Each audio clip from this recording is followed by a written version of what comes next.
Menyawa hana jabut payah pakai pakaiannya walaupun dipakai umpama haji cik beda tu lain tu diri. Cik nak pakai rohnya.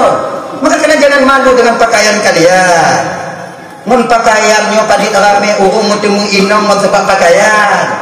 Kayaknya dia di dalam daya. Jangan ragu kalian untuk mendapatkan istri di kemudian hari. Betul. Cepat naik nomor. Yakin ke? Ya, kalau tengok buat cuy deh.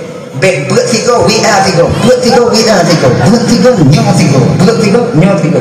Hana idamong nyo dah boleh. Yang idamong nyo. Yang nyo tiga cik kata gok cik kena kata nyo. Sabuh masa tengok cipna. Bila Allah nanti berkehendak untuk mempertemukan kita dengan jodoh kita, kadang tengok ni. Kami yang sudah merasakannya. Hana payah.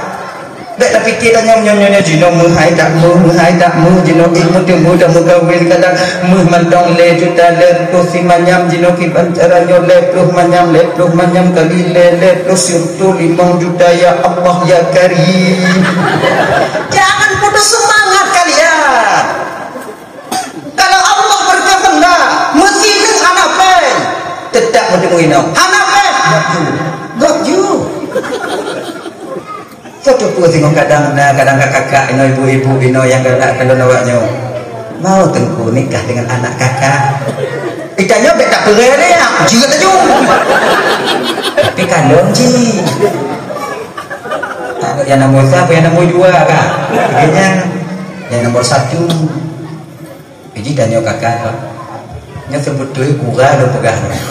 Tapi lo pegang juga pak.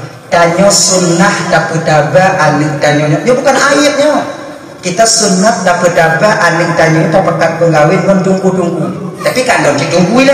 Kita betul ni. Kan bukan kopiahnya juga.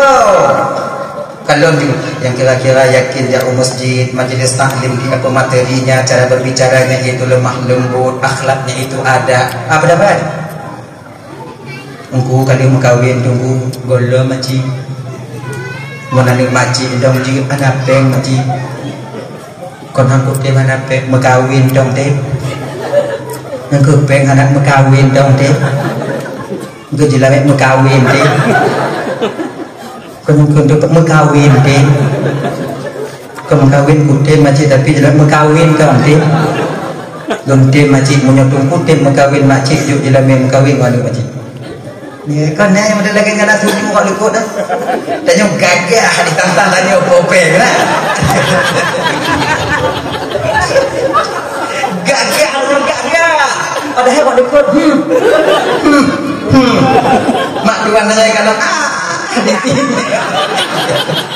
tapi kalau sayang kita tanya ada masalah deh. Cuman tanya punya kita berkawin dihargai mertua kita sebagaimana kita menghargai ayah kandung kita sendiri. Bila kita sudah menikah, jadikanlah ayah dan ibu daripada istri kita itu sebagaimana ayah dan ibu kandung kita sendiri. Hargai mereka. Sebab punya tanya tabuh yun tuan tanya sayang katanya. Dek nyek tuan tanya. Be ukok tuan tak berabi. Yang pandang. Ingat ya. Himatam apapun tanya tinggal di rumah tuan di ukok tuan be mah. Be dan motor royong mendengar. Tanah pandi nai piu nak dong madat makan tanah astagfirullah. Akhirnya harga kita insya